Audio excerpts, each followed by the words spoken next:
வணக்கம். சிந்தனை களம் நிகழ்ச்சிக்கு உங்களை வரவேற்கிறோம்.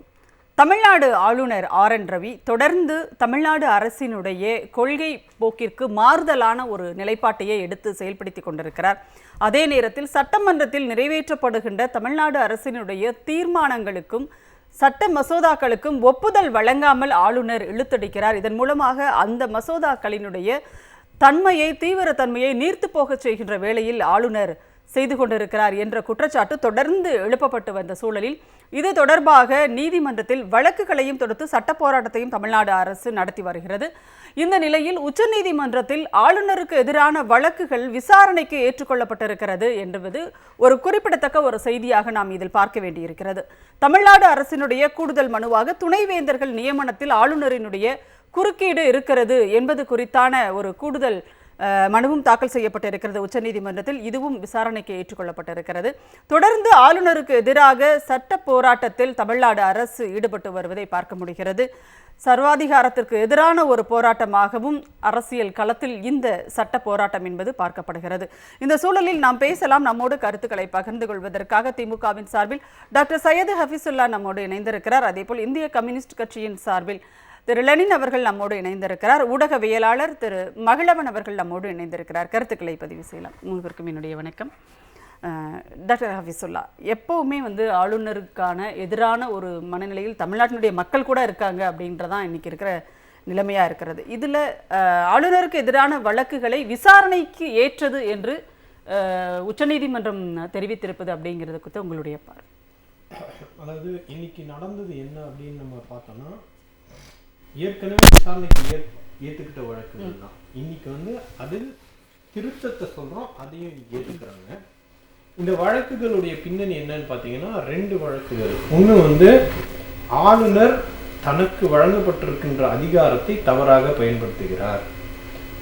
அந்த ஆளுநருக்கான ஆர்டிகிள் 200 ஆளுநருக்கான அந்த கடமைகள் அப்படின்னு சொல்லப்படும் போது as soon as possible, எவ்வளவு விரைவாக முடித்து தர முடியுமோ முடித்து தர வேண்டும்.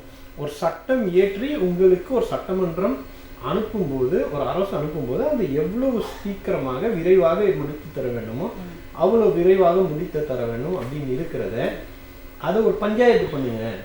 ஏன்னா எவ்வளோ சீக்கிரம்ன்றதுக்கு எனக்கு ஒரு அளவுகோல் இருக்கும். சீக்கிரம்ன்றதுக்கு எனக்கு 48 மணி நேரம் சீக்கிரம். ஆனால் ஆளுநர் பல மாதங்களாக முக்கியமான கோப்புகளை கையில் வச்சிருக்காரு. அது அரசு நிர்வாகத்துக்கும் தினசரி நடவடிக்கைகளுக்கு, அரசுடைய நடவடிக்கைகளுக்கு முட்டுக்கட்டை போடும் விதமாக இருக்குது அப்படின்ற ஒரு வழக்கு. இதுக்கு இடையில இன்னொரு வழக்கு இந்த துணைவேந்தர்கள் நியமனங்கள். இதை பற்றியெல்லாம் நம்ம கூடுதலாக அதில் இணைக்கிறப்போ இணைச்சிக்கோங்க. இதே மாதிரி ஏற்கனவே நம்ம இந்த யூஜிசி கொண்டு வந்திருக்கக்கூடிய ஒத்திசைவு பட்டியலில் இருக்கக்கூடியது ஒன்றிய அரசுடைய பட்டியலை போல ஒன்றிய அரசு நடத்துகிற காரணத்தினால ஒரு கலந்துரையாடல் இல்லாம மாநில அரசுடைய நிதியினாலும் மாநில அரசுடைய பொருளாதாரத்தினாலும் நடந்து கொண்டிருக்கக்கூடிய ஒரு நிறுவனத்துல முழுமையாக ஒன்றிய அரசு தலையிடுகிறது அப்படின்றதுனால கூட்டாட்சிக்கு எதிராக இருக்கு. கோஆபரேட்டிவ் ஃபெடரலிசம்னு சொல்லக்கூடிய அரசியல் அமைப்புடைய அடித்தளத்தையே சிதைக்கக்கூடியதாக இருக்கு இந்த விவகாரம்லாம் சொல்லிட்டு 6 ஆளுநர் விவகாரத்திலேயே ஒரு காலதாமதம் செஞ்சுக்கிட்டு இருக்காரு அப்படின்ற ஒரு வழக்கு இன்னைக்கு நம்ம பேசுறப்போ அது ஏத்துக்கிறாங்க. இதுல மிகப்பெரிய சிக்கல், ஒரு சட்ட சிக்கல் ஆளுநருக்கு எங்க வரப்போகுதுன்னா, இதுக்கு முன்னாடி நம்ம போட்டோம் இல்லையா வழக்கு, விரைவில் அதை முடித்து தர வேண்டும் அப்படின்னு சொல்லப்படும் போது ஆளுநர் தரப்புல ஒரு இது வந்துச்சு, ஒரு அஃபிடவிட்டே போடுறாங்க. உச்ச நீதிமன்றம் ரொம்ப கண்டிக்குது, நீங்க இப்படிலாம் இஷ்டத்துக்கு செயல்பட முடியாது, 2 பேரும் பேச்சுவார்த்தை நடத்தி விரைவா முடியுங்கன்றப்ப தமிழ்நாடு அரசு சார்பாக நினைவு சரியான முதலமைச்சர் ஆளுநரை சந்தித்தார். அதுக்கப்புறம் அதை செய்து முடித்து தரேன்னு சொல்லிட்டு அதுக்கப்புறம் 2வது வாட்டி நம்ம அனுப்பின கோப்புகள் இருக்குல்ல, அரசியலமைப்பு சட்டப்படி 2வது வாட்டி உங்களுக்கு அனுப்பப்பட்டால் உங்களுக்கு கையெழுத்து போடுவதை தவிர வேற எந்த அதிகாரமும் ஆளுநருக்கு கிடையாது. அது ஒரு ஒன்வே தான். முதல் வாட்டி அனுப்புனா நீங்க பரிசீலனை பண்ணலாம், திரும்ப அனுப்பலாம், இல்ல குடியரசுத் தலைவருக்கு அனுப்பலாம். ஆனா நீங்க சட்டமன்றத்துக்கு திரும்ப அனுப்பி அந்த சட்டமன்றம் மீண்டும் அதில் ஒரு ஃபுல் ஸ்டாப்போ கம்மாவோ மாத்தாமல் அப்படியே திருப்பி அனுப்பினாலும் உங்களுக்கு வேற வழி கிடையாது. நீங்க என்ன பண்ணணும்னா கையெழுத்து போட்டு அனுப்பணும், ஏத்துக்கிட்டேன் இது சட்டம் ஆயிடுச்சு அப்படின்னு ஒரு மரபை முடித்து தரணும். ஆனா என்ன பண்றாரு, இந்த 2வது வாட்டி வந்த அந்த சட்ட மசோதாவை குடியரசுத் தலைவருக்கு அனுப்புறாரு. அப்போ இந்த அடிப்படையில அரசியலமைப்புக்கு எதிராக அவர் செயல்பட்டிருக்கிறார். உச்ச நீதிமன்றத்தில் அவர் பிரமாண பத்திரம் தாக்கல் செய்ததுக்கு நேர்மாறாக செயல்படுறாரு. அப்ப இது எல்லாம் இன்னைக்கு நம்ம நீதிமன்றத்துல பேசியிருக்கோம். ஆளுநர் தன்னுடைய மாண்பையும் மரியாதையும் காப்பாத்திக்கணும் அப்படின்னா அவர் என்ன பண்ணணும், ராஜினாமா பண்ணிட்டு போயிடணும். அதுதான் அவருக்கு, அவர் வயசுக்கு, அவர் எவ்வளவு நாள் ஒரு ஐபிஎஸ்ஸா இருந்திருக்காரு, ஆளுநரா இருந்திருக்காரு. இல்லைன்னா நீதிமன்றம் சொன்னது போல அடுத்த ஹியரிங்குள்ள அடுத்து வாதம் வருவதற்கு முன்னால் இது பேசி சுமூகமாக முடித்துக் கொள்ளவில்லை என்றால் நீதிமன்றம் தலையிடும். இதேதான் போன வாட்டி சொல்லிச்சு. அப்ப நான் முடிச்சு தரேன்னு சொன்னவரு திரும்ப அவருடைய சேஷ்டைகளை தொடர்ந்து கொண்டிருக்கிறார். ஆளுநரை திரும்ப பெற வேண்டும் என்று மத்திய அரசுக்கு, ஒன்றிய அரசுக்கு தொடர்ந்து வலியுறுத்தல்களும் தமிழ்நாட்டில் இருந்து தரப்பட்டு வருகிறது அப்படிங்கிறதை பார்க்குறோம் நாம. லெனின் சார், உங்களுடைய பார்வை, ஏற்கனவே அதுவும் இன்றைக்கு நீதிமன்றத்திலேயே நீதிபதிகள் கேட்டிருக்காங்க, கடந்த ஆண்டு இருக்கின்ற நிலைதான் இப்பொழுதும் தொடர்கிறதா அப்படின்னு வேற அவங்க ஒரு நீதிபதிகள் வந்து கேள்வி எழுப்பியிருக்காங்க. ஏன்னா ஆளுநர் அந்த ஒரு நிலைப்பாட்டை சரியாக செயல்படுத்தலை, ஒன்றிய உச்ச நீதிமன்றத்தினுடைய அறிவுறுத்தலை அவர் நடைமுறைப்படுத்தலை, அதற்கு ஒத்திசைவு தரலை, அப்படிங்கிறதுனால தானே மறுபடியும் வழக்குக்கு வந்திருக்காங்க அப்படின்ற ஒரு சூழல் இருக்கு இல்லையா? அது நீதிபதிகளே இன்றைக்கு சுட்டிக்காட்டி இருக்கிறார்கள். உங்களுடைய பார்வை? ஆமா, அது உண்மைதான். ஏன்னா ஆளுநருடைய மிக முக்கியமான பணி என்பது சட்டமன்றங்கள் நிறைவேற்றுகிற சட்டங்களுக்கு, சட்ட மசோதாக்களுக்கு ஒப்புதல் அளிக்கிற வேலை தான். அந்த வேலை இப்போ ஒரு டிரைவர் இருக்காரு, ஒரு ஓட்டுநர் உதாரணத்தை எடுத்துக்கொண்டால், அவர் ஓட்ட மாட்டேன்னு அடம் பிடிச்சாருன்னா வண்டி ஓடாது இல்ல.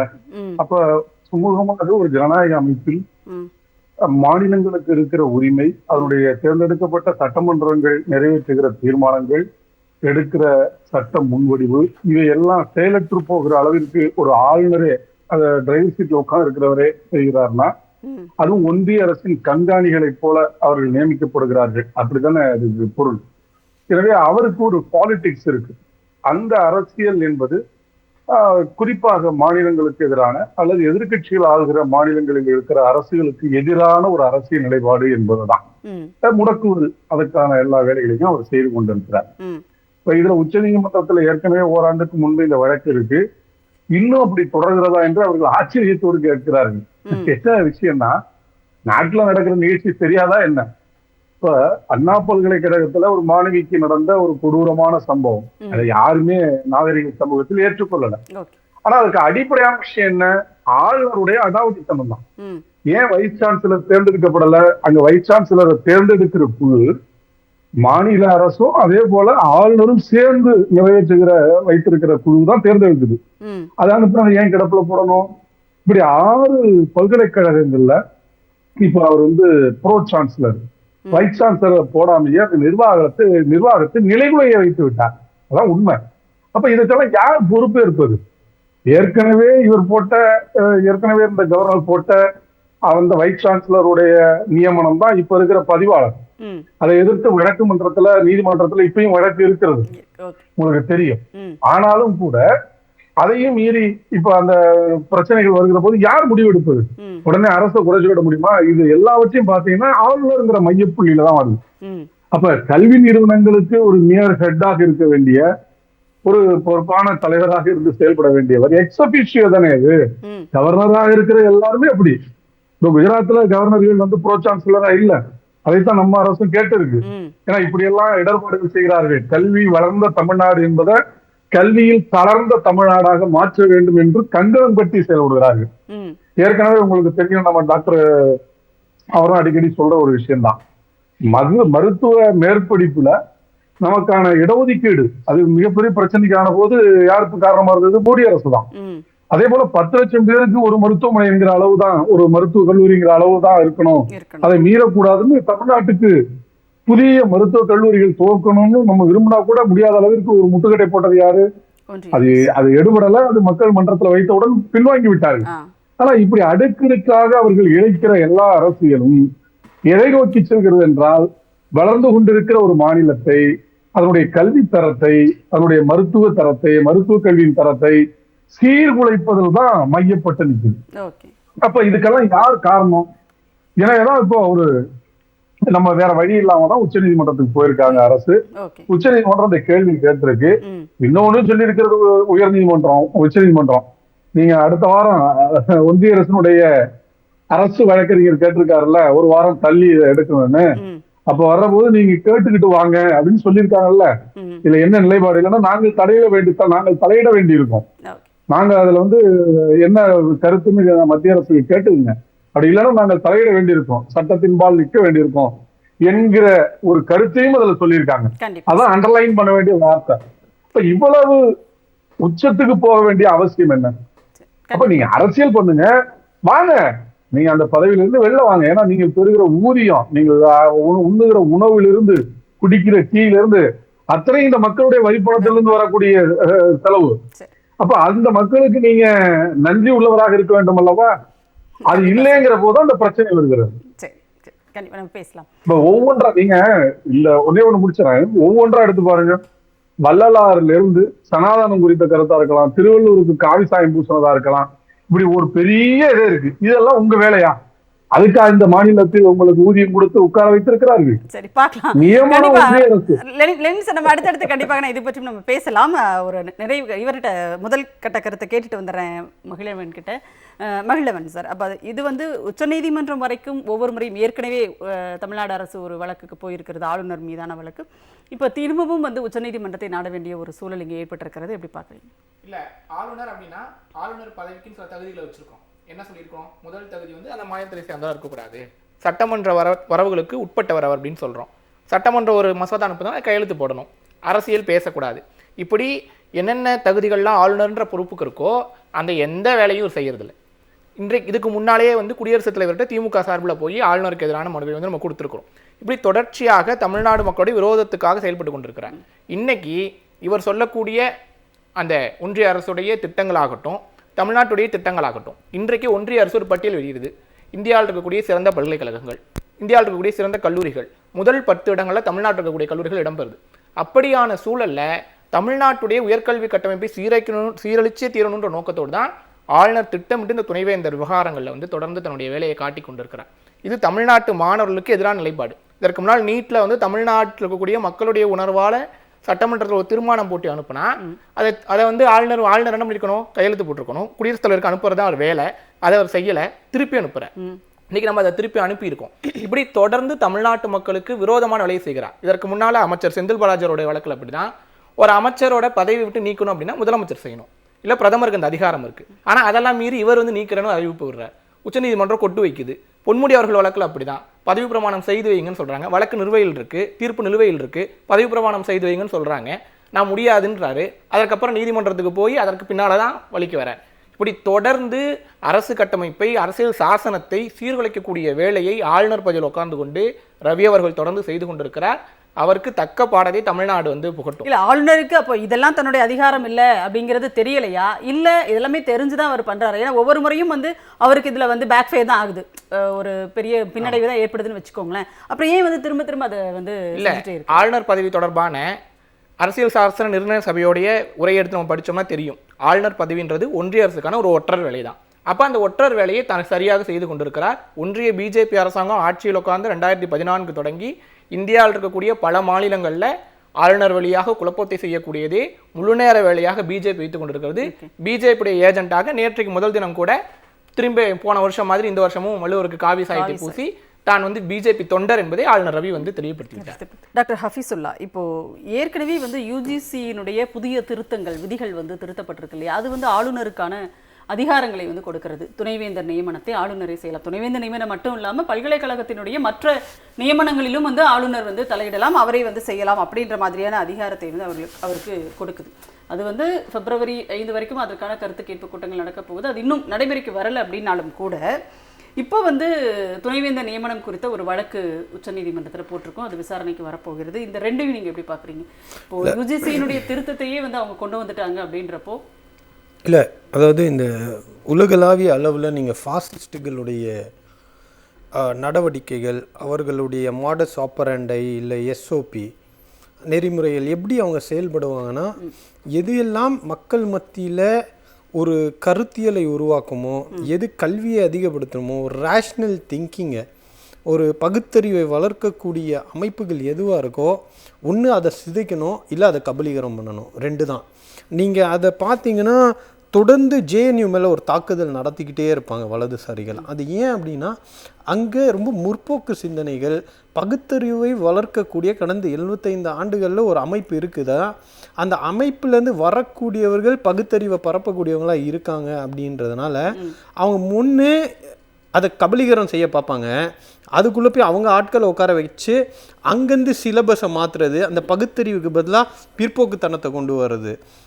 அது அது வந்து ஃபாசிஸ்டுகளுடைய ஒரு ப்ராக்டிக்கல் மூவ். அது அப்படி தான் அண்ணா யூனிவர்சிட்டி ட்ரை பண்ணாங்க. ஏன்னா கர்நாடகாவில் பார்த்தீங்கன்னா நீங்கள் வந்து உயர்கல்விகளை அப்படி கபலீகரம் செய்கிறது ஒன்று, பள்ளிக்கூட பாடத்தில் வந்து கையை வைக்க போகிறாங்க. அப்போ அந்த பாடத்திட்ட குழுவில் அந்த சிலபஸை தயாரிக்கக்கூடியவர்கள் ஒட்டுமொத்தமாக ராஜினாமா பண்ணுறாங்க கர்நாடகாவில் பாஜக ஆட்சியில் இருக்கும்போது. அப்போ இது ஃபாசிஸ்டுகள் இந்த கல்வி நிலையங்களை பகுத்தறிவை வளர்க்கக்கூடிய மக்களுக்கு அதிகாரத்தை ஒரு சோஷியல் ரெஸ்பான்சிபிலிட்டியை கற்றுக் கொடுக்கக்கூடிய, சமூக பொறுப்பை கற்றுக் கொடுக்கக்கூடிய கல்வி நிலையங்களை சிதைப்பது அல்லது கையகப்படுத்துவது. இது 2 தான். அதுக்கு என்ன வேணாலும் பண்ணுவாங்க.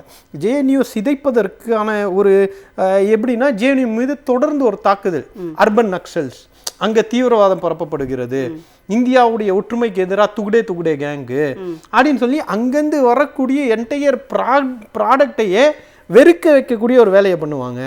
அப்படி இல்லைன்னா அவர்களுடைய ஆட்களை அங்கே துணைவேந்தர்களாக நியமித்து அதுக்கப்புறம் ஒரு செல்லரிப்பதை போல ஒரு கல்வி கட்டமைப்பை அறிக்கை வைத்து அவர்களுடைய ஆட்களை நுழைச்சி ஒட்டுமொத்தமாக அங்கே காலி பண்ணுறது தான் அவங்களுடைய வேலை. அதனுடைய முயற்சி தான். இந்த ஆளுநர் கையிலேயே அதிகாரம் இருக்கணும். இப்போ முழுக்க ஏற்கனவே ஒரு மாநில அரசுக்கும் ஒட்டுமொத்தமாக இந்த பல்கலைக்கழகங்களை பொறுத்தவரையில் எல்லா பல்கலைக்கழகங்களுக்கும் மாநில அரசுக்கிட்ட இருக்கக்கூடிய எல்லா பல்கலைக்கழகங்களுக்கும் ஒரே சட்டம் கிடையாது. ஒரு பல்கலைக்கழகங்களுக்கும் துணைவேந்தர்கள் நியமிப்பதில் பல்வேறு மாற்றமான கருத்துக்கள் இருக்குது. இது 100 ஆண்டு மரபு. மெட்ராஸ் யூனிவர்சிட்டியை பார்த்தீங்கன்னா செனட் ஒன்று, ஆளுநர் ஒருத்தர், தமிழ்நாடு அரசாங்கம் ஒன்று.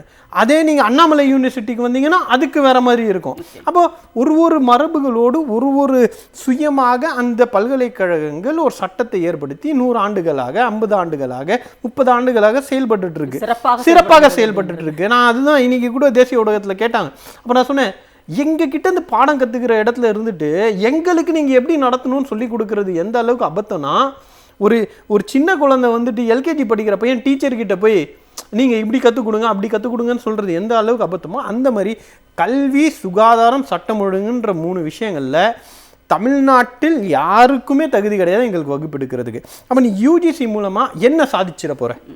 யூஜிசி ரெகுலேஷன்ஸுன்றல்ல, யூஜிசி ரெகுலேஷன்ஸ் படி ஒவ்வொரு பல்கலைக்கழகத்துக்கும் ஒரு ஆன்டி டிஸ்கிரிமினேட்டரி ஆஃபீஸர், அதாவது ஒரு பல்கலைக்கழகத்துக்கும் அங்கே இருக்கக்கூடிய ஒடுக்கப்பட்ட மக்களுக்கு வன்கொடுமை நடக்காமல் தடுப்பதற்கு ஒரு ஆஃபீஸர் வேணும். இன்னைக்கு 800 பல்கலைக்கழகங்கள் இருக்கு.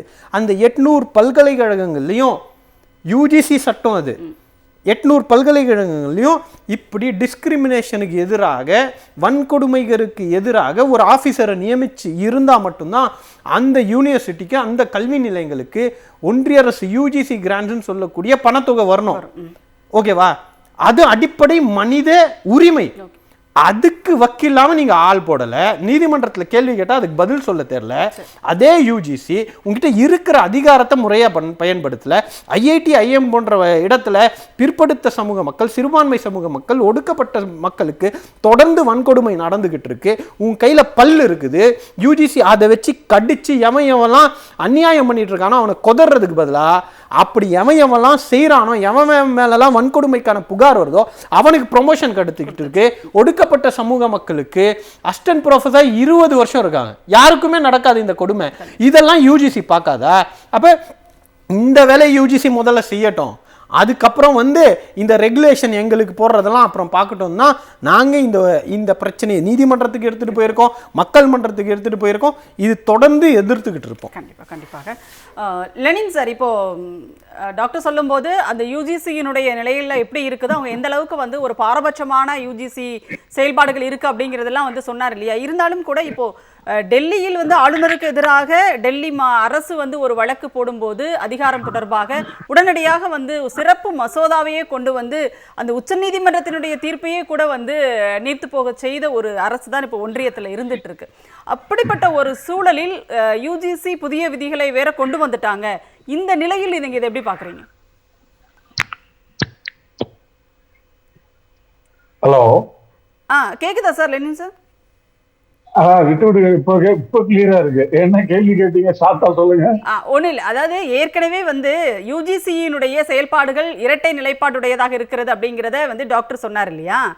இப்போ டெல்லி ஆளுநர் தொடர்பான வழக்குல பாத்தீங்கன்னா சிறப்பு சட்டத்தையே கொண்டு உச்சநீதிமன்றத்தினுடைய தீர்ப்பையே ஒன்றும் இல்லாம ஆக்கிடுச்சு ஒன்றிய அரசு. அப்படின்றப்போ இந்த சூழலில் நாம உச்சநீதிமன்றத்துக்கு போயிருக்கோம், அதுவும் யூஜிசி புதிய சட்டங்களை வேற கொண்டு வந்துட்டாங்க, விதிகளை. அப்படின்றப்போ இந்த நிலையை நீங்க எப்படி பாக்குறீங்க? அதாவது என்ன விஷயம்னா, யூஜிசி ஒரு நிதி நல்கை வாரியம் தான். பல்கலைக்கழகங்களுக்கு நிதி கொடுப்பது கையிலேயே கட்டுப்பாடையும் கொடுக்குறீங்க. இந்த இதெல்லாமே பாத்தீங்கன்னா அவங்க தேர்ந்தெடுப்பது, ஒன்றிய அரசினுடைய ஆள் தேர்ந்தெடுப்பது, மாநில அரசுக்கு அந்த ஏன்னா இது மாநில அரசின் சட்டப்படி தான், பல்கலைக்கழக ஆக்டின் படி தான் இதெல்லாம் உருவாக்கப்பட்டிருக்கு. அப்ப அதை சீர்குலைக்கிற விதமாக அதில் தலையீடு செய்வதற்காக ஒன்றிய அரசு அல்லது அந்த அரசியல் கட்சிக்கு தேவையான ஆட்களை, அரசியல் ரீதியான ஆட்களை உள்ளே நுழைப்பதற்கு, துணைவேந்தர்களாக ஆக்குவதற்கு, ப்ரொஃபஸர் ஆக்குவதற்கு, பேராசிரியர்கள் ஆக்குவதற்கு, எல்லா விதமான ஊழலுக்கும் வழிகோலுகிற விதத்தில் தான் அதை பண்ணிட்டு இருக்காங்க. உதாரணத்துக்கு எடுத்துக்கிட்டீங்கன்னா, அண்ணா பல்கலைக்கழகம் உலக புகழ்பெற்ற பல்கலைக்கழக பட்டியலில் இருக்கு, உங்களுக்கு தெரியும். ஆனா திடீர்னு சூரப்பான்னு ஒருத்தர் இந்த மாநிலத்துக்கு சம்பந்தம் இல்லாதவர் வந்தார்ல வைஸ் சான்சலரா, அது எப்படி சாத்தியமானது? யோசிச்சு பாருங்க. கடந்த அண்ணாதிமுக ஆட்சி காலத்துல எப்படி சாத்தியமானது? ஒன்றிய அரசினுடைய அழுத்தம் தான். அப்ப இது எல்லாமே ரொம்ப தெளிவாக இருக்கிறது. அப்போ யூஜிசி தனக்கு இல்லாத அதிகாரங்களை அண்டி இன்ஃபுளுயன்ஸ் பண்ணி மாநிலங்களினுடைய உரிமை, அதாவது கூட்டாட்சி தத்துவ நெறிமுறைகளுக்கு எதிரான ஒரு கருவியாக ஒன்றிய அரசால் கையாளப்படுகிற ஒன்றாக தான் யூஜிசி இருக்கு. இப்ப நேரடியா அப்படி பண்றது சூரப்பாவோட நியமனம் அப்படின்றப்போ அன்றைக்கு அதிமுக ஆட்சி தான் இருந்தது. இப்போ தமிழ்நாடு அரசு, திராவிட மாடல் அரசு கடுமையாக அதற்கு எதிர்ப்பு தெரிவிக்கிறாங்க இல்லையா? இப்ப ஆளுநரினுடைய தலையீடுகளுக்கு எதிர்ப்பு தெரிவிக்கும் போது அன்றைக்கு இருந்த அதிமுக அரசுக்கும் அதுல பொறுப்பு இருக்குல்ல? நிச்சயமா அதை எதிர்க்கல, அதுதான் விஷயம். அது எதிர்க்கல, மாநில அரசினுடைய உரிமைகளை நிலைநாட்ட தவறியது. அதே மாதிரி இந்த அரசும் திராவிட முன்னேற்ற கழக தலைமையிலான ஆட்சி இருக்கும் என்று அவர்கள் கனவு கண்டார்கள். ஆனா ஒவ்வொன்றுக்கும் எதிர்ப்பையும் எதிர்வினையும் ஆட்சிய பிறகு ஒண்ணு ஒரு கட்டத்துல கடுமையான எதிர்ப்பு வந்துச்சுனாக்க வாழை சுருட்டிக்குவாங்க, இல்லைன்னா மீண்டும் அதை சட்டமாக்குவாங்க. எப்படி டெல்லியில ஆளுநர் டெல்லி மாநில அந்தஸ்தை குறைச்சி சட்டம் கொண்டு அதை உச்ச நீதிமன்றம் கேள்வி கேட்க முடியும். இது எல்லாம் ஒரு அளவுதான். ஆனா இன்றைக்கு தமிழ்நாட்டுல அந்த மாதிரியான வேலைகள் ஈடுபடுமா? ஏன்னா சட்ட திருத்தத்தையே செய்தது தமிழ்நாடு தான். முதல்ல அமெண்ட்மெண்ட் கொண்டு வருவதற்கான இடஒதுக்கீட்டுக்கான போராட்டம், செண்பகம் துரைராஜன் அந்த வழக்கு, அதை ஒட்டி வந்த பிறகு அதற்கு எடுத்த மாபெரும் எதிர்வினை, பெரியாரால் எடுக்கப்பட்ட எதிர்வினை, திராவிட இயக்கங்களால் எடுக்கப்பட்ட எதிர்வினை, அதை ஒட்டிதான் அன்றைய ஒன்றிய அரசே பணிந்து ஒரு சட்ட திருத்தத்தை கொண்டு வந்தது. எனவே அதையெல்லாம் நம்ம ஞாபகப்படுத்த வேண்டியிருக்கு. முழுக்க ஒரு பாசிச ஆட்சி முறைன்னா என்னன்னா, இது ஒரு மார்க்கெட், அவ்வளவுதான். அந்நாட்டு பகாசுர கம்பெனிகளுக்கு உள்நாட்டு தரகு வேலையை செய்கிற ஒன்றைத்தான் ஒன்றிய அரசு செய்கிறது. இங்க உள்நாட்டிலையும் ஒருத்தரை உருவாக்கிடுச்சு அதானி. கல்விக்கு நீங்க பாருங்க, கல்வி குழுக்களை பாருங்க, வாஜ்பாய் காலத்துல பிர்லா, அம்பானி எல்லாம் கல்விக்குழு தலைவர்களாக இருந்தாங்கல்ல அவங்க அமைச்சதுல. அப்ப அவங்களுடைய நோக்கம் என்னவா இருக்கும்? இன்னைக்கு நெப்புன்னு சொல்றோம், new education policy, national education policy, அதுவும் கிட்டத்தட்ட அப்படிதான். குலக்கல்வி வருகிறது, மீண்டும் தனியார் மயம், வணிக மயம். இன்னும் சொல்ல போனா 500 1 கிலோமீட்டருக்கு ஒரு பள்ளி இருக்குன்னா தமிழ்நாட்டுல அது 3 கிலோமீட்டருக்கு ஒரு பள்ளியா மாற்றுவது. கல்வி கொள்கையினுடைய வரைவுக்குழு தலைவரே ஒரு எஜுகேஷனிஸ்ட் கிடையாது இல்லையா? ஒன்றிய அரசு போட்டது ரெண்டு பேருமே எஜுகேஷனிஸ்ட் கிடையாது. சொல்ல வரேன், அதாவது மாணவர்களுடைய பிரதிநிதி ஒரு ஜனநாயக நாட்டுல எந்த பகுதிக்கு நீங்க கொள்கை எடுத்தாலும் அந்த பகுதியை சார்ந்த அவர்களினுடைய பிரதிநிதிகள் இருக்கணும். கல்வியாளர்கள் இருக்கணும், மாணவ பிரதிநிதிகள் இருக்கணும். நீங்க மாணவ பிரதிநிதி தான் எதையும் சேர்க்கறதுல விடுங்க, கன்சர்ன் மாநில ஆட்சியினுடைய கருத்துக்களை கேட்கணும். இது எதுவுமே இல்லாமல் தன்னடிச்ச மூப்பாக தான் எடுப்பதுதான் சிறந்தது என்று கருதுகிறார்கள். ஆனா அது அல்ல, உண்மையிலேயே அது சிதைக்க ஒன்றாகத்தான் இருக்கிறது. கல்வி வளர்ச்சியை சிதைப்பது, முடக்குவது. இன்னும் சொல்ல போனா பகுத்தறிவு கண்ணோட்டம். நீங்க பிரச்சார சயின்ஸ்னு இருந்துச்சுங்க, அதற்கே முடிவிழா கண்டு விட்டார்களே. அறிவியலை பரப்புவதற்கு அதற்கான பிரச்சாரம் செய்வதற்காக இருந்த அமைப்பை, ஒன்றிய அரசின் கீழ் இருந்த அமைப்பு தூக்கி எறிந்து விட்டது இந்த ஆட்சி. அப்ப இது எல்லாமே நீங்க எடுத்து பார்க்கலாம். ராவண பரப்புறதுக்கு நாளைக்கு ஆட்சி புதிய துறைகள் வரலாம். அடுத்தது இன்னும் பல கடவுளர்களின் பெயரால் கூட ஆட்சி அதிகாரத்துக்கு வந்தவர்கள் புதிய புதிய விஷயங்களை கொண்டு வரலாம். ஆக என்னன்னா, கல்வியில் இருக்கிற பிரச்சனை, பொருளாதாரத்தில் இருக்கிற பிரச்சனை, சமூகத்தில் இருக்கிற பிரச்சனை, இந்த பிரச்சனைகளுக்கு தீர்வுக்கு பதிலாக எங்கோ ஒரு இடத்துல ஒளிந்து கொண்டு அதில் ஏன்னா அதால அவங்களால தீர்க்க முடியல, அதனுடைய வெளிப்பாடு மிக அதிகமாக இருக்கிறது. ஆனால் நரித்தந்திரமாக அதிலிருந்து மக்களை மடைமாற்றம் செய்வதற்கு இது போன்ற வேண்டாத வேலைகளை செய்து கொண்டிருக்கிறார். என்ன பெரிய மிக மோசமான விஷயம்னா, மக்களால் தேர்ந்தெடுக்கப்பட்ட ஒரு ஆட்சிக்கு நேரான ஒரு அரசியல் நிகழ்ச்சி நிரல தொடர்ந்து அரங்கேற்றுவது என்பது ஜனநாயகத்துக்கு ஏற்புடையதல்ல. இதை ஏற்றுக்கொள்ள முடியாது. ஏன்னா உச்ச நீதிமன்றம், நீதிமன்றங்களே யூஜிசிக்கு எப்படி இந்த அதிகாரங்கள் போகும்? ப்ரொஃபசர் யஷ்பால் வழக்குல வந்த இதுல பாத்தீங்கன்னா அவங்களுக்கு இல்லாத அதிகாரத்தையும் கொடுத்திருக்கு. எனவே இதெல்லாம் மறு வாசிப்புக்கு உட்படுத்த வேண்டி இருக்கிறது. யூஜிசி ஒரு நிதி நல்கை தான், நிதி நல்கை அமைப்பு தான், அதோடு அதனுடைய வேலை முடிகிறது. இன்னொரு திருத்தம் வந்து 10 ஆண்டுகள் பேராசிரியர்களாக பணியாற்றியவர்கள் தான் பல்கலைக்கழகத்தினுடைய துணைவேந்தராக இருக்க முடியும் அப்படிங்கிறத மாத்தி, அப்படிலாம் அவசியம் கிடையாது. 10 ஆண்டுகள் ஏதாவது ஒரு பொதுத்துறை நிறுவனத்துல நீ உயரிய பொறுப்பில் இருந்தால் கூட நீ வந்து துணைவேந்தராகலாம். இது அவங்க வேண்டியது என்னன்னா, இடஒதுக்கீட்டு ஏற்கனவே பாத்தீங்களா, நீங்க வெளியில இருந்து 45 பேரை எடுத்தாங்கல்ல, எடுத்ததுல எங்காவது இதர பிற்படுத்தப்பட்டவர்கள் ஒரு தலித்து ஒரு பழங்குடி இருந்தாங்களா? ஏன் அவ்வளவு பேரும் 45 பேரும் உயர் சாதியை சார்ந்தவங்க தான்? அறிவோட பிறக்கிறவங்க அவங்க தானே, மற்றவங்களுக்கு அறிவே இல்லையா? அப்ப இந்த மாதிரி கொண்டு வந்தா என்னன்னா, தனியார்ல இருந்து எடுக்கிற போது என்ன எல்லாம் அவங்க எல்லாம் ரொம்ப எக்ஸலன்ஸா இருக்காங்க. கண்டிப்பா சார், இந்த இடத்துல கலைஞர் அவர்களினுடைய ஒரு கவிதை தான் சொல்ல வேண்டியது இருக்குது. உயர் சாதிக்கு மட்டும் மண்டைக்குள் தங்கத்தால் மூளை செய்து தலைக்குள் வைத்தானா, மற்றவர்களுக்கெல்லாம் தலைக்குள் இருப்பது களிமண்ணா சுண்ணாம்பான்னு அவர் அன்னைக்கு கேட்டது இன்னைக்கு நினைவுக்கு வருது. மகிழவன், இப்போ என்னன்னா, தமிழ்நாட்டிற்கு ஆளுநர் பதவி என்பதே தேவையில்லை, பொதுவாகவே ஆளுநர் பதவி என்பதே தேவையில்லை அப்படிங்கிறது தொடர்ந்து சொல்லிட்டே இருக்கு. அதுவும் தமிழ்நாடு, குறிப்பாக திராவிட முன்னேற்ற கழகத்தினுடைய கொள்கையாகவே கூட அது இருக்கிறது. அண்ணா அவர்கள் கேட்டது போல ஆளுநர் பதவி எதற்கு அப்படிங்கிறதா நிலைப்பாடாக இருக்கிறது. இப்போ இதை தொடர்ந்து பார்த்தீங்கன்னா, ஆளுநருக்கு இவ்வளவு பெரிய ஒரு மாளிகை தேவையா அப்படிங்கிற ஒரு கேள்வியை, இப்போ ஆளுநர் தேவையா அப்படிங்கிறத எழுப்பி, இப்போ ஆளுநருக்கு இவ்வளோ பெரிய வீடு, நீங்கள் சொன்ன மாதிரி அவருடைய செலவுகள் வந்து அதிகமாயிட்டே போகுது அப்படிங்கிற ஒரு விஷயம் இருக்கு இல்லையா? இதை பற்றி உங்களுடைய பார்வை என்ன? ஏன்னா இது ஒரு ஒரு அரசினுடைய, இந்திய அரசினுடைய ஒரு கௌரவத்திற்கான ஒரு விஷயமாக குடியரசுத் தலைவர் மாளிகையும் சரி, ஆளுநர் மாளிகையும் சரி பார்க்கப்படுகிற ஒரு நிலையில் இந்த கோரிக்கை அப்படிங்கிறது சரியானதா? அது இல்லை, எல்லா கோரிக்கைகளுமே வந்து நம்ம எந்த அடிப்படையில் பார்க்குறோம் அப்படின்னா, ஜனநாயக ரீதியாக அவங்க சரியாக செயல்படும் போது அவங்களுக்கான அங்கீகாரத்தை தருவதற்கு நம்ம எந்த இடத்துலையும் வந்து தவறி போகிறதே கிடையாது. ஆனால் ஜனநாயக மார்புகளையெல்லாம் மறந்து எல்லாத்துக்கும் நான் வந்து எதிராக தான் செயல்படுவேன், மாநில அரசு சொல்கிறத கேட்க மாட்டேன், மாநில மக்களுக்கு எதிராக பேசுவேன். ஸ்டெர்லைட் ஆலை விவகாரத்தில் கூட சொன்னார், வெளிநாட்டிலிருந்து வந்து பணம் வாங்கிட்டு எல்லாம் பண்ணுறாங்க அப்படின்னு சொன்னாங்க. அப்போ கூட பொதுவெளியில் எல்லாம் எழுதிட்டு இருந்தாங்க, ஸ்டெர்லைட் ஆலையை கொண்டு போய் ஆளுநர் மாளிகையில் வச்சுக்கோங்க அப்படின்னு எழுதுறாங்க. ஏன் அவ்வளவு கடுமையாக நம்ம அதெல்லாம் எழுத வேண்டிய தேவை ஏற்படுதுன்னா, நம்ம வரிப்பணத்தில் சாப்பிட்டுட்டு இங்கே இருக்கக்கூடிய கடைக்கோடியில் இருக்கக்கூடிய மக்களுடைய வரிப்பணத்தை வாங்கிக்கிட்டு அவங்களுக்கு எதிரான சித்தாந்தத்தை, கொள்கையை ஆதரிக்கக்கூடிய ஒரு நபராக தமிழ்நாட்டு மக்களுடைய, இந்தியாவிலேயே கல்வி தரத்தை பார்த்தோம் அப்படின்னா தமிழ்நாடு முன்னிலையில் இருக்குது. ஜிஆர் தமிழ்நாடு தான் அதிகம், பெண் கல்வியில் தமிழ்நாடு தான் அதிகம். இப்படி எல்லாவற்றிலும் முன்னிலையில் இருக்கக்கூடிய தமிழ்நாட்டுக்கு ஒன்றிய அரசிட்டிருந்து முறையாக நமக்கு வர வேண்டியதை பேசி வாங்கி தரணும். புதிய கல்விக் கொள்கை ஏற்றுக்கணும்னா தமிழ்நாட்டுக்கு வேண்டிய கல்வி நிதியை தர மாட்டேன்னு சொல்லி மறுத்து வச்சிருக்கிறாங்க. இப்படியான சூழல்ல இவர் என் பங்குக்கு நானும் உங்களுக்கு வந்து சேர்த்து ஒம்பெடுப்பேன் அப்படின்னு இப்படியான வேலைகளை செய்கிற போது ஆளுநர் மாளிகையிலிருந்து பிடிஆர் பழனிவேல்ராஜன் வந்து சட்டமன்றத்திலே சொன்னார். டாக்டர் எழிலன் வந்து இப்ப கூட ஒரு கோரிக்கை வந்து வைத்திருக்கிறார் சட்டமன்றத்தில். ராஜமன்னார் கமிட்டியினுடைய அந்த தீர்மானங்களை ஒட்டி தலைவர் கலைஞர் அவர்கள் அன்றைக்கு முன்மொழிந்த ஒரு தீர்மானத்தை சுட்டிக்காட்டி, ஆமா, ராஜமன்னார் குழுவோட அறிக்கையை பார்த்தீங்க அப்படின்னா 314B வந்து திருத்துங்க, ஒவ்வொரு மசோதாவுக்கும் நம்ம போய் குடியரசுத் தலைவர்கள் நிற்கின்ற அவசியம் இல்லை, தமிழ்நாடு சட்டமன்றமே நமக்கான மசோதாவை நிறைவேற்றி கொள்ளலான்றது ராஜமன்னார் குழு சொன்னிச்சு, அதை செய்யுங்க அப்படின்னு கேட்குறோம். இப்படி தமிழ்நாடு மக்களுக்கு விரோதமாக ஆளுநர் மாளிகையும் ஆளுநரும் தொடர்ந்து செயல்பட்டால் தமிழ்நாடு மக்கள் தன்னெழுச்சியான போராட்டத்தை எடுப்பாங்க. அதற்கு நம்ம துணை நிற்க வேண்டிய தேவையாக இருக்கும். இந்தியா முழுக்க இருக்கக்கூடிய ஆளுநர் பதவிகளுக்கு ரவி வந்து உழை வைக்கக்கூடிய வேலையை செய்து கொண்டிருக்கிறார். ஆளுநர்கள் அப்புறப்படுத்தக்கூடிய வேலையை தமிழ்நாடு கையில் எடுக்கும். ஜனநாயகபூர்வமான அந்த போராட்டத்தை நம்ம வெற்றி பெறுவோம். அதற்கு வந்து ஆளுநர் வந்து துணை போகிறார், நம்ம வந்து போராட்டத்தை கையில் எடுக்கிறதுக்கான வழிகளை வந்து உருவாக்கி தரார் அப்படின்னு தான் சொல்லணும். நம்ம சிறப்பு. அதாவது எல்லா ஆளுநர்களினுடைய பதவிக்கு ஒரு உழ வைக்க போறாரு. ஆர்.என். ரவியே உழ வைக்கிறாருன்றீங்க.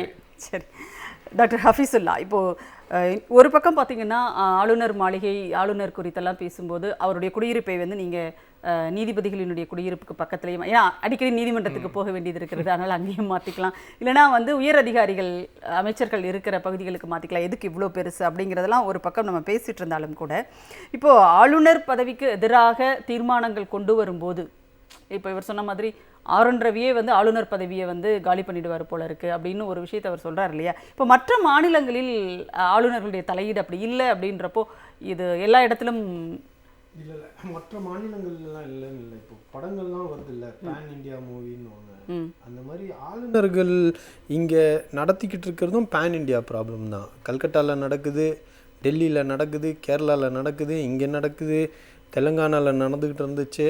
அப்போ இது வந்து தமிழ்நாட்டுக்கான பிரச்சனை மட்டும் இல்லை, இது வந்து ஒட்டுமொத்த இந்தியாவுக்கான பிரச்சனை, இந்திய ஜனநாயகத்துக்கான பிரச்சனை, இந்திய அரசமைப்புக்கான பிரச்சனை. இதனால தான் இந்த பிரச்சனையை தீவிரமாக பார்த்துட்ருக்கோம். நீங்கள் மாபெரும் தமிழ் கனவுன்ற புத்தகத்தை எடுத்துக்கோங்க, தெற்கில் இருந்து சூரியன் அந்த புத்தகத்தை எடுத்துக்கோங்க. அங்கே எழுதப்பட்டிருக்க கட்டுரைகள் இந்த இரண்டு தலைவர்களில் பாராட்டுவது வந்து தமிழ்நாட்டில் இருக்கக்கூடியவர்களில் இந்தியாவுடைய அரசியலமைப்பையும் பிராந்திய உரிமைகளையும் பாதுகாப்பதில் வங்காளிகளுக்கும் பஞ்சாபிகளுக்கும் முன்னோடியாக இருக்கிறது தமிழகம், பேரறிஞர் அண்ணா, தலைவர் கலைஞர் அப்படின்னு அந்த மரபுல இங்கே நம்ம வந்திருக்கோம். தனிநாடு கோரிக்கையை விடும்போது நம்ம இந்த உரிமைகளை வாங்கிட்டு தான் அதை விடுறோமே தவிர அப்படியே போய் சரணடையலை. அப்போ அந்த உரிமைகளை வாங்கிட்டு இன்னைக்கு அந்த உரிமைகளை நமக்கு மறுக்கப்படும் போது அந்த குரல்கள் ஓங்கி ஒலிக்க வேண்டிய கட்டாயம் தமிழ்நாட்டுக்கு இருக்கிறது. அந்த பிரதிநிதியாக திமுக மட்டும்தான் இருக்கு. மாநில தமிழ்நாட்டினுடைய குறிப்பாக திமுக அரசினுடைய முற்போக்கான திட்டங்கள் இருக்கு இல்லையா, அது அல்லது தமிழ்நாட்டு மக்களினுடைய அந்த முற்போக்கு சிந்தனை, பகுத்தறிவு சிந்தனை, இது எல்லாமே வந்து ஆளுநர் ஆர்.என். ரவிக்கு வந்து ஒரு ஓவாமையோ அல்லது வந்து அவரால் அது ஈடு கொடுக்க முடியலையா? அதுதான் நான் சொல்றேன். அவர்களுடைய ஒரு மொழி, ஒரு கலாச்சாரம், ஒரு தேசம்ன்றதுக்கு மிகப்பெரிய அச்சுறுத்தலாக இருக்கிறது தமிழ்நாடு. திமுக போட்ட விதை. தமிழ்நாடு இருக்குன்னா தமிழ்நாடு தானா வரல. திராவிடர் கழகத்திலிருந்து பெரியார் ஆரம்பித்து, பேரறிஞர் அண்ணா ஆரம்பித்து, கலைஞர் அதை தொடர்ந்து இனி வரையும் நம்ம தொடர்ந்துட்டு இருக்கிறது அந்த விதையுடைய விளைவு. அதனால தான் இன்னைக்கு பெரியாரை பார்த்தா அச்சப்படுறானுங்க. ஏஜென்ட்டுகளாக செயல்படக்கூடியவர்கள் பெரியாரை ஏன் வம்புக்கு இழுக்கிறாங்கன்னா, அவர்களுடைய ஆர்எஸ்எஸ் உடைய ஒரு தேசம். ஏன்னா நம்ம அன்னைக்கு போய் கொடியேற்ற உரிமையை தமிழ்நாட்டில் முதல்ல, இந்தியாவிலே முதல்ல வாங்கிட்டு வரணும்னு யோசிச்சது இது தமிழ்நாடு. அப்ப இந்த உணர்வுகள்லாம் தமிழ்நாட்டிலேருந்து வர்றதுனால தான் இங்கேருந்து தான் மற்ற இடத்துக்கு பரவுது. மாநில ஒன்றிய அரசினுடைய உறவுகள் தமிழ்நாடு தான் முதல்ல பேசுது. அப்போ மாநிலத்துக்கு உரிமை இருக்குடா, எந்த விதத்திலையும் ஒன்றிய அரசுக்கு நாங்கள் கீழ்ப்பணிந்தவர்கள் இல்லை, இங்கே இருக்கக்கூடிய பிராந்தியர்களை நீ ஹிந்தின்ற ஒரு வச்சுட்டு அடக்கிட முடியாது அப்படின்னு நீங்கள் அண்ணாவுடைய ராஜ்யசபா உரையாடல்கள்லாம் பார்த்தீங்கன்னா ஒரு மேற்கு வங்கத்தை சார்ந்தவர் இந்தியை ஏற்றுக்க தயாராக இருக்காரு. அண்ணா போராடுறாரு, அது நீ ஏற்றுக்கிட்டா உன்னுடைய மொழிக்கு நீ துரோகம் பண்ணுற அப்படின்னு. அப்போ இந்த வகுப்பை தமிழ்நாடு தான் எடுத்திருக்கு. இந்தியா பன்முகத்தன்மையோடு கொண்டாடப்பட வேண்டிய நாடு. அது அப்படி இருக்கணும் அப்படின்னா ஒவ்வொரு பிராந்திய மொழியும் பிராந்திய கலாச்சாரமும் பாதுகாக்கப்பட வேண்டும் அப்படின்னு அன்னைக்கே அவர்களுடைய கனவுக்கு வேட்டு வச்சது தமிழ்நாடு தான். அதனால தான் அவர்களுக்கு தமிழ்நாடு என்றைக்குமே அச்சுறுத்தலாக இருக்குது. அதனால தான் இங்கே கூடுதல் பிரச்சனையை ஜனநாயக அத்துமீறல்கள் நடத்தியாவது என்னன்னா பெரியார் அவர்கள் சொன்னதுனால மானமுள்ள ஒருத்தனோட நீங்கள் போராடிடலாம், 1000 பேரோடையும் போராடலாம், ஆனால் மானம் இல்லாத சுயமரியாதை இல்லாத ஒருத்தனோட போராட முடியாது அப்படின்றதுக்கு ஆர்.என். ரவியை விட சிறந்த உதாரணம் இருக்க முடியாது. பல முறை நம்ம வகுப்பெடுத்து, நீதிமன்றம் வகுப்பெடுத்து, இங்கே உங்களுடைய வேலை என்ன, இதுவரையும் எந்த நீதிமன்ற தீர்ப்புலையும் வந்ததில்லை. The governor is only a titular ஹெட்னு சொல்லிடுச்சு. நீங்கள் வெறும் மரபுக்கு ஒரு அரசுடைய தலைவராக இருக்கீங்க. ஆனா முழுக்க முழுக்க இந்த அதிகாரம் அரசுக்கு அப்படின்றது. கட்டுப்பட்டவர்களாக நீங்க இருக்கீங்க அப்படின்றத தெளிவா சொன்ன பிறகும் இந்த இந்த இவர் ரொம்ப டெக்னிக்கலா ஒரு விஷயத்துல ஆளுநர் மாட்டியிருக்காரு. 2வது முறை நீங்கள் கையெழுத்து போட்டு அரசுக்கு அனுப்ப வேண்டிய கடமை உங்கள் மீது அரசியல் அமைப்பு திணித்திருக்கிறது. அதை மீறி நீங்கள் சுதந்திரமாக செயல்படுறேன்ற பேரில் அன்கான்ஸ்டிடியூஷனாக அரசியல் அமைப்புக்கு எதிராக செயல்பட்டு நீங்கள் குடியரசுத் தலைவர் அனுப்பியிருக்கீங்களே, அதை மாற்ற சொல்லி உச்சநீதிமன்றத்தில் நம்ம முறையிட்டிருக்கின்றோம். இப்படி படிப்படியாக மாநில உரிமைகளை காப்பாற்றுறதுன்றது ஜனநாயகத்தை பரவலாக்குவதற்காக. இங்கே என்னென்னா ஒரு 5 வருஷம் ஓட்டு போட்டு ஒன்றிய அரசு அமைஞ்சிச்சு அப்படின்னா அது 5 வருஷம் என்ன வேணாலும் இஷ்டத்துக்கு பண்ணலாம் அப்படின்றது ஜனநாயகம் அல்ல. தேர்தலில் நீங்கள் ஜெயிச்சிட்டீங்கன்றதுக்காகவே இங்கே இருக்கக்கூடிய அரசியல் அமைப்புடைய அடித்தளத்தை அடித்து நொறுக்குவதற்கு உங்களுக்கு அதிகாரம் கொடுக்கல. ஒரு தேர்ந்தெடுக்கப்பட்ட மாநில அரசுக்கான ஜனநாயக இறையாண்மை ஒன்று இருக்குது, sovereignty of the state government இருக்குது.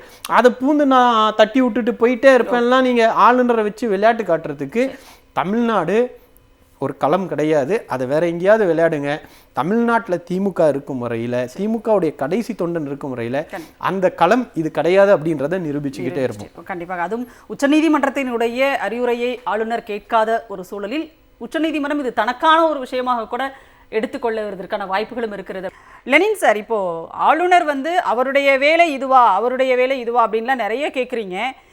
சட்டமன்றத்தில் நிறைவேற்றப்படுகின்ற தீர்மானங்களுக்கு ஒப்புதல் அளிப்பது, மாநில அரசினுடைய முடிவுகளை நடைமுறைப்படுத்துவதற்கு அவர் ஒத்துழைப்பது, இதுதான் அனுமதி வழங்குவது, இதுதான் அவருடைய வேலை அப்படின்னா இது எப்போதாவது ஒரு கட்டத்தில் நடக்கக்கூடிய வேலை. அப்போ மற்ற நாட்களில் அவருக்கு என்ன வேலை? அவர் சும்மா தானே இருப்பார், அந்த நேரத்தில் அவருக்கு பிடிச்ச வேலைகளை அவர் செய்கிறாரு அப்படின்ற மாதிரி தானே இதை எடுத்துக்கணும் இல்லையா? நிச்சயமா. இப்ப ஒரு ஆளுநரை நியமிக்கிறது ஒன்றிய அரசு. ஆனா அவர் உறுதிமொழி எடுப்பது என்ன? நான் ஒன்றிய அரசின் பிரதிநிதி இல்லை, தமிழ்நாட்டினுடைய நலனுக்காக நிற்கிறேன்னு தான் அவர் உறுதிமொழி எடுக்கிறார். அப்ப ரொம்ப தெளிவா இருக்கு. அப்ப அரசமைப்பு சட்டத்தில் எந்த வழிகாட்டலும் அவர் மத்திய அரசு ஊழியர்னு சொல்லல. 2வது விஷயம் மிக முக்கியமானது என்னன்னா, மாநில அமைச்சரவை எடுக்கிற முடிவுக்கு அவர் கட்டுப்பட்டவர். அவர் தனிச்சையா எதுவுமே செயல்பட முடியாது, கருத்து சொல்ல கூடாது. அதுதான் உண்மை. அப்படி இருக்கிற போது ஒரு கூட்டு முடிவை, அமைச்சரவை கூட்டு முடிவை பரிசீலித்து அதை அங்கீகரிப்பது என்பதுதான் ஜனநாயகத்துக்கு அழகு. அதுக்கு எதிராக போறாருன்னா ஒரு extra constitution, hour extra constitution இல்ல, எக்ஸ்ட்ரா ஜுடிஷியரி இல்ல அவரு. அப்ப அந்த மாதிரி வர்ற போதுதான் சிக்கல் வருகிறது. அப்ப என்ன பண்ணணும்? நான் என்னுடைய தனிப்பட்ட கருத்து அப்படின்னு சொன்னீங்கன்னா, என்னை போன்ற பலருக்கு இருக்கிற கருத்து, இது போன்ற அடாவடியா இருக்கிற போது அவங்களுக்கான ஊதியத்தை நிறுத்தலாம். மாநில அரசுக்கான உரிமை இருக்கிறது, ஊதியத்தை நிறுத்தலாம். இவ்வளவு பெரிய இடம் இல்ல, அந்த இடத்துல இன்னொரு பல்கலைக்கழக ஒரு இதை கூட ஆரம்பிக்கலாம். இவ்வளவு பெரிய இடம் ஒரு தனி நபருக்கா? இதெல்லாம் வெள்ளைக்காரன் காலத்துல கவர்னர் ஜெனரல்களாக இருந்து நாட்டை கொள்ளையடிச்சு உட்கார்ந்து சுலபமா இருந்த இடம். மற்றது எல்லாத்திலையும் நீங்க காலனி ஆதிக்கத்தின் மீட்சி ஏற்படுத்துறோம் அப்படின்னு சொல்லி அதுல இருந்த எல்லா விசேஷங்களையும் அழிச்சு ஒழிக்கிறீங்கல்ல.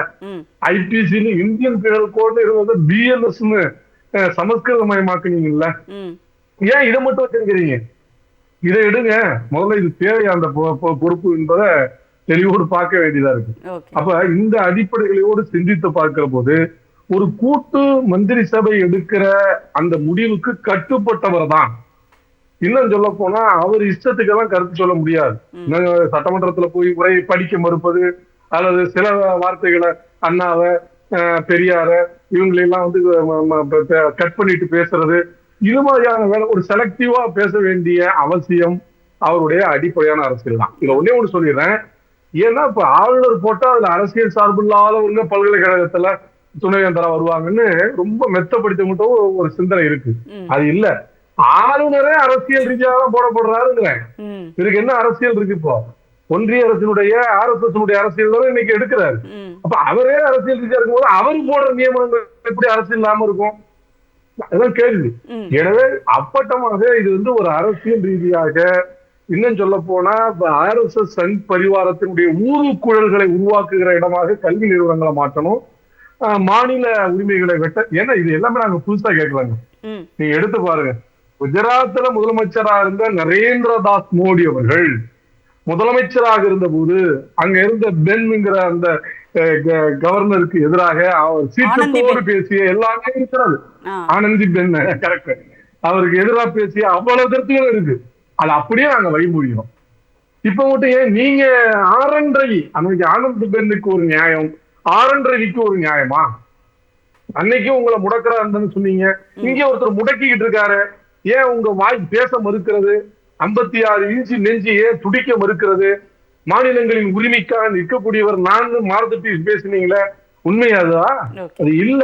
அப்ப என்னன்னா அதிகார கோர பசியில் எல்லாவற்றையும் அழித்து ஒழித்து விட்டு ஒரு ஒற்றை சர்வாதிகாரத்தை நோக்கி, பாசிசத்தை நோக்கி நீங்க இட்டு செல்றீங்க. இது நாட்டுக்கு நல்லதல்ல, உலகத்திற்கு நல்லதல்ல. ஒரு பாசிச கொடூரத்தை உலகம் அனுபவித்தது. உலக மாந்த குலம் கடைசி வரை நினைவில் வைக்கக்கூடிய ஒன்றாக அதை பாய்ச்சி இருக்கிறது. எனவே அதையெல்லாம் கவனத்தில் கொண்டு இதை நாம அணுக வேண்டியிருக்கிறது. இதில் அரசியல் சார்பற்றவர்கள் கல்வி நிறுவனங்கள்ல வருவாங்க அப்படின்னு யாராவது நினைத்தால் மன்னிக்க வேண்டுகிறேன். அப்படி வாய்ப்பே இல்லை. அரசியலை விட மிக ஆபத்தான பேராபத்தான மதவெறியர்கள் உள்ள வந்து விடுவார்கள், ஜாதி வெறியர்கள் உள்ள வந்துருவாங்க, இன்னும் சொல்ல போனா ஊழல்வாதிகள் உள்ள வந்துருவாங்க. கடந்த நியமனம் யாரு? கவர்னர் தானே. எப்படி ஒரு பேராசிரியர் வந்து கிட்டத்தட்ட 112 கல்லூரிகள்ல பேராசிரியர் வந்து ஊதியம் பெற்றிருக்காரு? தகவல் வந்தது இல்ல அண்ணாதிமுக ஆட்சி காலத்துல. அது நியமிக்கப்பட்டவர் யாரு? நியமித்தவர் யாரு? அவர் காலத்துல வந்த போது வந்தது இல்ல. அப்ப ஊழலுக்கு அப்பால் பட்டவரா நீங்கள்? ஊழலும் செய்வீர்கள், உறுத்துகிற மதவெறியையும் தருவீர்கள், கொடுமைகளையும் இழைப்பீர்கள், மாணவர்களுக்கு எதிரான எல்லா விஷயங்களையும் செய்வீர்கள். எல்லாத்தையும் இழைத்து செய்துவிட்டு நான் ரொம்ப நல்லவன்னு நடிச்சா இந்த நாடு நம்புமா? இது வேணா வடகுலம் அல்ல, இது தமிழ்நாடு. தமிழ்நாட்டுக்குன்னு ஒரு கல்ச்சர் இருக்கு, தென் மாநிலங்களுக்குன்னு ஒரு கல்ச்சர் இருக்கு. அந்த அடிப்படையில் தான் சந்திப்பாங்க. கண்டிப்பா கண்டிப்பாக. மகிழவன், உங்களுடைய நிறைவு கருத்தாக நீங்கள் வந்து பதிவு செய்யலாம். இப்போ மாநிலங்களினுடைய கட்டுப்பாட்டில் இருக்கக்கூடிய, மாநிலங்களுடைய நிதியில் செயல்படக்கூடிய பல்கலைக்கழகங்கள் அனைத்துமே இப்போ அதில் வந்து ஆளுநருக்கான ஒரு வேந்தர் பதவி என்பது மாநில அரசாக பார்த்து கொடுத்தது அப்படிங்கிறது தான் இதில் இருக்கிறது. அப்போ ஏன் வந்து அது ரிவர்ஸ் ஆகக்கூடாதா? ஆமாம், தொடர்ந்து ஒருவேளை ஆளுநர் அப்படி செயல்பட்டா 94ல் வந்து அம்மையார் ஜெயலலிதா ஆட்சியில் இருந்தப்ப சென்னாரெட்டியை வந்து காங்கிரஸ் வந்து தன்னுடைய கவர்மெண்ட்டை கலைக்கவே அமைச்சதாக அவங்க நம்பினாங்க. என்ன பண்ணாங்க அப்படின்னா, சென்னாரெட்டி ஆட்சி காலம் முழுக்க இன்றைக்கு வந்து ஆண்டுடைய தொடக்க உரையை தான் ஆளுநர் வந்து புறக்கணிச்சுட்டு போயிருக்கார் ரவி. அந்த உரைக்கே அவர் கூப்பிடல, அவங்களே வந்து உரையை தொடங்கி நடத்தினாங்க. அவர் போகக்கூடிய நிகழ்ச்சிகளுக்கு வந்து அரசு அதிகாரிகள் கலந்துக்கக்கூடாதுன்னெலாம் அம்மையார் ஜெயலலிதா வந்து ஆர்டர் பண்ணாங்க. அந்த மாதிரி நம்மளும் வந்து இந்த ஒரு விஷயத்தில் வந்து நடந்துக்க வேண்டிய ஒரு சூழலுக்கு ஒரு தள்ளிடுவார்னு நினைக்கிறேன். அம்மையார் ஜெயலலிதாவுடைய நோக்கம் வந்து சர்வாதிகார நோக்கு. ஆனால் இன்றைக்கு சமத்துவத்தை பேசக்கூடிய நாம் ஆளுநருக்கு எதிரான சாட்டையை சொல்ற வேண்டிய தேவைக்கு ஒரு தள்ளிடுவாருன்னு நினைக்கிறேன். கலைஞர் சொல்வார், உலகத்திலே ஈஸியான வேலை எதுன்னு கேட்டப்ப கவர்னர் வேலை தான் சொன்னார். அப்படியான ஒரு வேலை வந்து ரவிக்கு கிடைத்திருக்கிறது. அதை தக்க வச்சுக்கொள்ள வேண்டிய வேலையை வந்து ரவி செய்யணுமே ஒழிய தமிழ்நாட்டுடைய பண்பாட்டுக்கு, கலாச்சாரத்திற்கு, சமூக நீதி வரலாற்றுக்கு எதிராக தொடர்ந்து செயல்படுவாரானால் அவர் வந்து ஒன்று ராஜினாமா பண்ணிட்டு போயிடணும், இல்லை குடியரசுத் தலைவர் வந்து அவங்களை திரும்ப பெற்றுக்கணுன்றது தான் நம்முடைய கோரிக்கையாக இருக்குது. இல்லைன்னா தமிழ்நாடு அவரை விரட்டி அடிக்கும்ன்றதுல எந்த விதமான மாற்று கருத்து இல்லை. ஓகே, ஹஃபீசுல்லா சார், உங்களுடைய நிறைவு கருத்து ப்ளீஸ். என்னத்தை சொல்கிறது, ஆளுநர்கள் வந்து ஒரு காலத்தில் வந்து அவர்களை வந்து ஒரு பெரிய ஒரு அதையே நம்ம எதிர்த்தோம். அவங்க வந்து குறைந்தபட்சம் ஒரு அறத்தோடாவது செயல் பண்ணணும்னு எதிர்பார்க்கக்கூடிய ஒரு இது இருந்துச்சு. பர்னாலாலாம் இங்கே இருந்ததை பார்த்தோம். பர்னாலாலாம் இருந்தாங்க. இவங்க அடிக்கடி ஒரு கேள்வியை கேட்டுக்கிட்டே இருக்காங்க. திமுக 18 ஆண்டுகள் ஒன்றிய அரசுடைய ஆட்சியில் இருந்துச்சு, நீங்கள் வந்து ஆளுநருக்கு அதிகாரத்தை குறைப்பதற்கு பேசக்கூடாதா அப்படின்னு. அன்னைக்கு அந்த சூழல் உருவாக்காமல் தடுத்துட்டோம். ஒரு மரபு இருந்துச்சு, அந்த மரபில் ஆளுநர் அவருடைய வேலையை செஞ்சுக்கிட்டு இருந்தார். இப்போ நாங்கள் 18 வருஷம் இருந்தப்போ ஆளுநருடைய அத்துமீறல்கள் எங்கேயாவது நடந்துச்சா அப்படின்னா இல்லை. ஆளுநர்கள் இருந்தாங்க, அவங்க கவர்னர் மாளிகையில் இருப்பாங்க, நிகழ்ச்சின்னு கூப்பிட்டா புக் ரிலீஸுக்கு போவாங்க, கொடுக்குற கோப்பை கையெழுத்து போடுவாங்க. அது அதிமுக ஆட்சி செஞ்ச காலத்துலேயும் சரி. அந்த இடத்துல போல எப்பப்பெல்லாம் ஜனநாயகத்துக்கு சிக்கல் வரும்போது அரசுகள் சர்வாதிகாரத்தை நோக்கி போகும்போது ஒன்றிய அரசு கிட்ட புகார் கொடுப்பதை போல ஆளுநரை ஒரு எக்ஸாம்பிளாக வச்சு கொடுத்துருக்கோமே தவிர, நம்ம வந்து சட்டமன்றத்தில் என் தலைவரை தூக்கி வீசினப்போ ஒன்றிய அரசு கிட்ட புகார் கொடுக்க வேண்டிய சூழல் வரும்போது ஆளுநரை ஒன்றிய அரசுடைய பிரதிநிதியாக பார்த்தோமே தவிர நம் மீது அதிகாரம் செலுத்தக்கூடியவர்களாக நாங்கள் என்றைக்குமே பார்த்ததில்ல, பார்க்கவும் கூடாது. அப்படிதான் ஆளுநர்களை நாங்கள் அணுகணும், வச்சிருந்தோம். ஆனால் இன்னைக்கு இருக்கக்கூடிய ஆளுநர்கள் இங்கே 8 கோடி பேர் வாக்களித்து நியமித்த அரசை அதைவிட நான் நியமிக்கப்பட்ட நான் தான் வந்து இங்கே கண்ட்ரோலில் எடுப்பேன் அப்படின்றத எதிர்த்துக்கிட்டே தான் இருப்போம். அதனால் நாங்கள் கடந்த காலங்களில் அந்த 18 ஆண்டுகள் ஆளுநர்களுக்கு எதிராக பேசாததற்கு காரணம் ஆளுநர்களுக்கான வேலையை மட்டும் செஞ்சாங்க. இன்னைக்கு பாஜகவுடைய ஏஜென்ட்டாக செயல்படுறதுனால இந்த குரல் ஓங்கி ஒலிக்க வேண்டிய ஒரு கட்டாயம் வந்திருக்குது. கண்டிப்பாக அதிலும் கூட தமிழ்நாடு அரசு, திமுக அரசு வந்து சட்ட ரீதியான ஒரு போக்கைத்தான் எப்பொழுதுமே கடைபிடிப்பது வழக்கம். அந்த வகையில் தான் இப்போவும் வந்து அந்த முடிவுகளை எடுத்து நடைமுறைப்படுத்திட்டு இருக்காங்க. நன்றி. உங்களுடைய 3 பேருடைய கருத்துக்களையும் எங்களோடு பகிர்ந்து கொண்டமைக்கு மிக்க நன்றி. சிந்தனை களம் நிகழ்ச்சி இத்துடன் நிறைவடைகிறது. மீண்டும் ஒரு நிகழ்ச்சியில் சந்திப்போம். அதுவரை நன்றி, வணக்கம்.